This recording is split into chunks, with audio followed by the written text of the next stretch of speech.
Assalamualaikum warahmatullahi wabarakatuh. Ketemu kembali di channel Tani Ternak Lombok. Baik teman-teman, kita masih di seputaran budidaya belut. Hari ini saya akan menunjukkan jenis-jenis bahan medianya ya. Ini menurut saya ini yang paling bagus ya teman-teman. Oke, kita mulai dari lumpurnya teman-teman. Ini jenis lumpurnya ya. Ini lumpurnya bagus sekali, tanah sawah, dan batunya bisa dibilang betul-betul minim, betul-betul tidak ada ya, termasuk tidak ada sama sekali gini.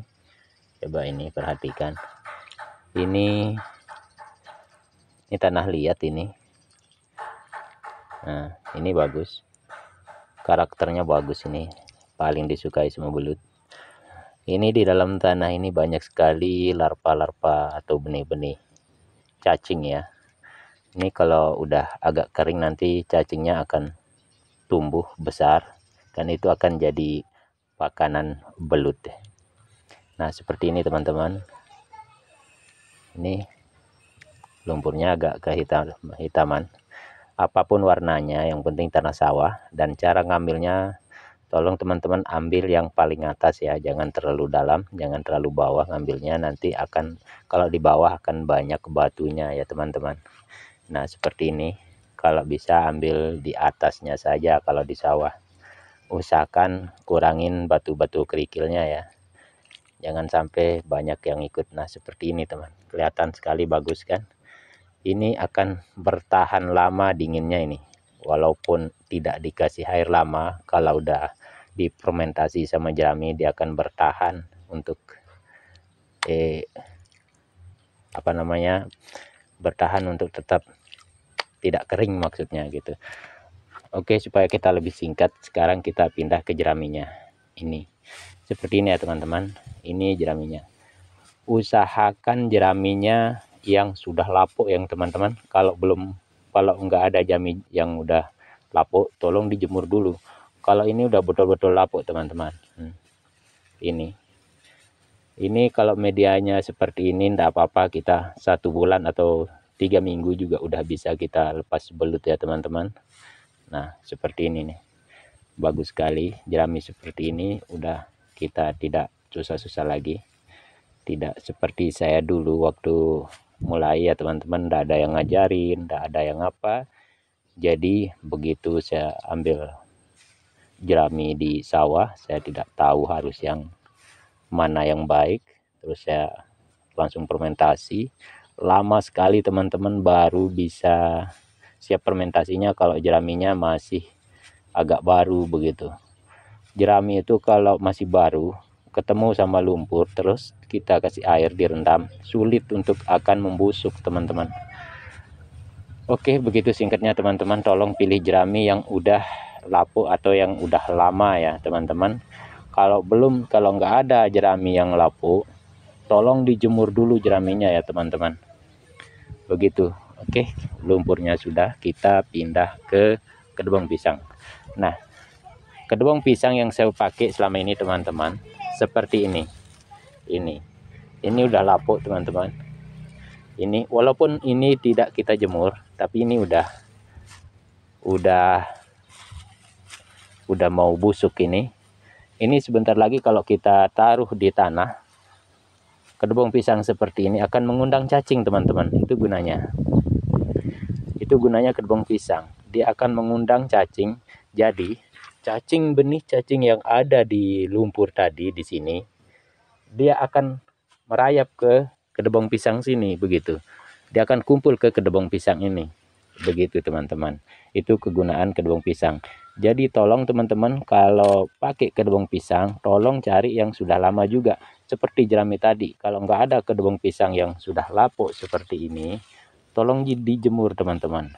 Jangan sampai masih hijau sudah direndam, difermentasi sama lumpur. Sulit sekali, sampai 3 bulan kalau masih baru kedubung pisang itu teman-teman, tidak akan pernah lapuk. Airnya pun tetap akan mengandung amonia. Begitu teman-teman. Nah supaya lebih jelasnya lagi, nah seperti ini teman-teman. udah kering seperti ini. Nah, udah busuk seperti ini teman-teman. Nah, ini sudah banyak benih-benih larva-larva, entah hewan-hewan kecil seperti ini, banyak sekali ya. Ini kalau ditaruh di tanah, seperti yang saya bilang tadi, akan banyak sekali kayak binatang-binatang kecil yang datang begitu. Itu kegunaannya kedebong pisang ya teman-teman. Nah, oke, kita pindah ke kotoran hewan atau pupuk kandangnya teman-teman. Nah, seperti ini teman-teman. Ini sudah seperti tanah teman-teman ya. Nah, supaya teman-teman lebih tidak tidak mengalami kegagalan seperti saya dulu waktu mulai, tolong pilih pupuk kandang yang sudah jadi seperti ini. Ini sudah seperti tanah ya teman-teman, padahal ini pupuk kandang teman-teman. Nah, ini. Nah, kegunaan pupuk kandang untuk media belut ini seperti kedebong pisang tadi, untuk membetahkan, untuk memanggil benih-benih cacing untuk kumpul teman-teman. Jadi benih cacing itu, cacing-cacing itu akan berkembang biak antara kedebong pisang dan juga pupuk kandang ini teman-teman. Itu manfaatnya. Nah, oke, kita jelaskan dulu ke jeraminya. Tadi udah saya bilang kalau cari jerami harus seperti ini ya teman-teman, udah lapuk gini. Manfaat jerami itu ya teman-teman, menurut pengalaman saya, menurut yang saya lihat di kolam saya yang pernah juga saya bongkar kemarin, jerami itu akan menyuburkan tanah teman-teman, sangat menyuburkan tanah. Misalnya waktu kita keringkan kolam, walaupun sampai 1 minggu sampai 2 minggu juga tidak masalah, dia akan tetap merasa dingin di dalam dengan jerami yang sudah terfermentasi itu teman-teman. Begitu. Nah, jadi kegunaannya masing-masing itu sudah ada teman-teman. Kalau ada yang bilang nggak usah pakai jerami, nggak usah pakai kedebong pisang, nggak usah pakai pupuk kandang, boleh-boleh saja, nggak masalah, cukup pakai lumpur yang begini. Ini malahan kalau kita pakai lumpur saja lebih cepat. Hari ini kita taruh, 3 hari ke depan itu kita sudah bisa tebar bibit teman-teman.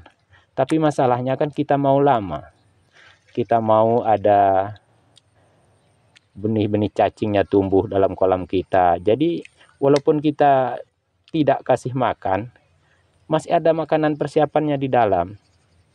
Begitu. Kalau kita mau pakai lumpur saja enggak masalah, tidak berpengaruh apa-apa.